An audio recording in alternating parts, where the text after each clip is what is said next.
What's going on, everybody? My name is Firedog, or One Piece Opinion, and I welcome you back to the channel.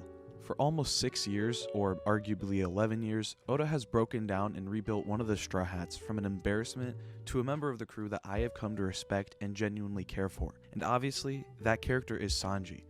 Over the last month or so, we have seen Sanji go through an emotional crisis similar to the one he faced in Whole Cake Island, and Chapter 1034 stands as the ultimate climax for Sanji's character arc that not only serves as a way for Sanji to become stronger physically, but also tells us, the readers, that no, Sanji is not going anywhere, and no, he has not lost his mind. So without further ado, let's get into it.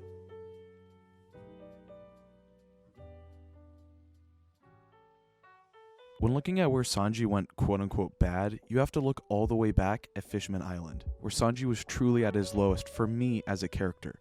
Of course, I'm talking about the nosebleed. It's always the nosebleed. Oda purposefully made Sanji look like a fool, partially for comedic effect, but also to make us, the readers, lower our overall expectation and perception of Sanji as a character. And it worked. A lot of people, myself included, hate this part of the story, but at the end of the day, it was necessary in Oda's eyes to break Sanji down before he could start building him back up again. Oda even changed Sanji's combat. Not his style or his techniques per se, but Sanji went from the badass Mr. Prince to a character that couldn't win a single fight when it mattered. He nearly broke his leg against Virgo and got clapped by Dofi, and as I watched through the post-time skip, I grew more and more disappointed with Sanji as a character. All until Zou, when everything changed for Sanji forever.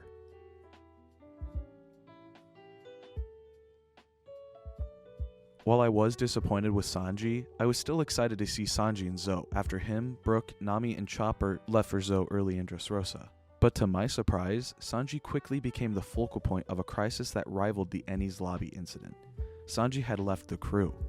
He had been invited not only to a tea party of Big Mom's, but also commanded to marry her daughter, Pudding. With no other options and Sanji not willing to sacrifice the crew to save himself, he left with relatively little word. But the Straw Hats didn't care. They split into two groups, one group heading to Wano Country and another heading to Whole Cake Island. The crew that left for Whole Cake consisted of Luffy, Nami, Brook, Chopper, and already at Whole Cake is the future Straw Hat Jinbei. The five of them were able to rescue Sanji, defeat two of Big Mom's commanders, as well as ruin Big Mom's tea party and wedding assassination plan. But this didn't come without its own challenges, both emotional and physical. Sanji had to face his horrible past with his family, the Vinsmokes, which brought Sanji to his lowest point, represented by a moist cigarette, something that is typically burning, just like Sanji's passion. It was gone, and could not be brought back, or so he thought at the time. But his crew, and him overcoming the feelings of the past, allowed him to escape with his crew, and save his family at the same time. And since his return, it's become obvious that Sanji is nowhere he'd rather be than with his crew.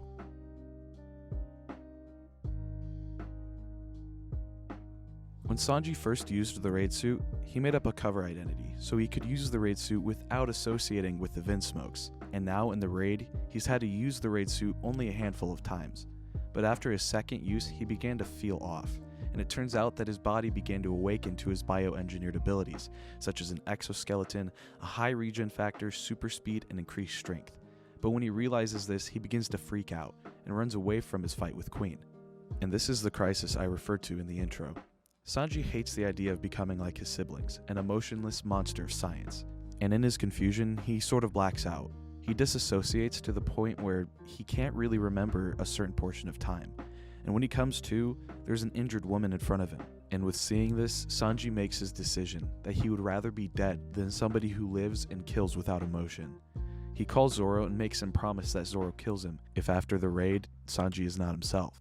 They agree, and with that, Sanji destroys the raid suit and begins to fight Queen, intended on defeating him before he loses his mind any further. But when Queen reveals that he has all of the abilities of the Vinsmoke siblings, including Stealth Black, Sanji realizes that it wasn't him that hurt the woman, but Queen.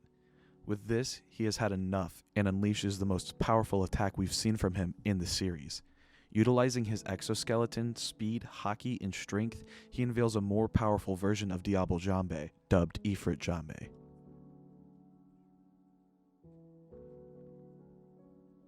Sanji's fight with Queen represents Sanji completely moving on from his childhood and the abuse he endured from his father and his siblings. In beating Queen without the raid suit, Sanji will be able to prove not only Queen, but his father and brothers wrong by showing true strength while retaining his emotions. This will be the climax and conclusion of Sanji's arc with the Vinsmokes, which started all the way back in Zou. But furthermore, this is also the climax of Sanji's arc starting all the way back in Fishman Island. He went from pretty useless to one of the strongest and most reliable characters in the verse, and that is why I say this is Sanji's peak. He has overcome most of his character conflicts that have been built up over the past decade, and with this, he will only grow further and become greater and greater as time goes on. Well, that about wraps up my thoughts on the matter. I hope you enjoyed the video, and if you did, make sure to leave a like to boost the video into the YouTube algorithm. And while you're there, please subscribe if you haven't already, as it only takes a few seconds and you can opt out at any time. I hope you're all happy and healthy, and I'll see you in the next video. Later!